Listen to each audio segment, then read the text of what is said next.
кітапты оқып отырып, күшті бір керемет эксперимент жүргізген екен.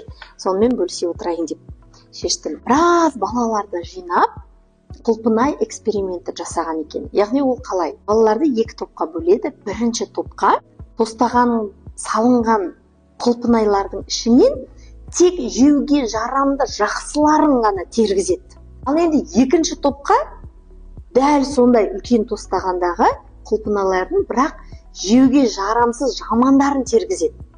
Сөйтіп бұл экспериментті кәдімгідей бірнеше рет қайталайды. Содан кейін енді балалармен не істейді? Опрос жүргізе бастайды.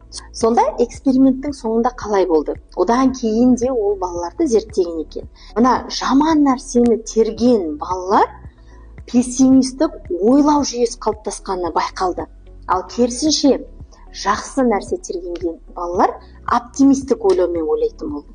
Енді бұмен қорытынды қандай? Біз барлық нәрседе қазір балаларымызды тек оптимистік, яғни тек жақсы нәрсені көруге, жақсы нәрсеге назар аударуға, жақсы нәрсені іздеуге баулуымыз керек. Әсіресе мына бастауыш сынып оқушыларында өте көп кездеседі. Жамандап келеді, бала ғой кішкентай, тек қана минустарды көре береді.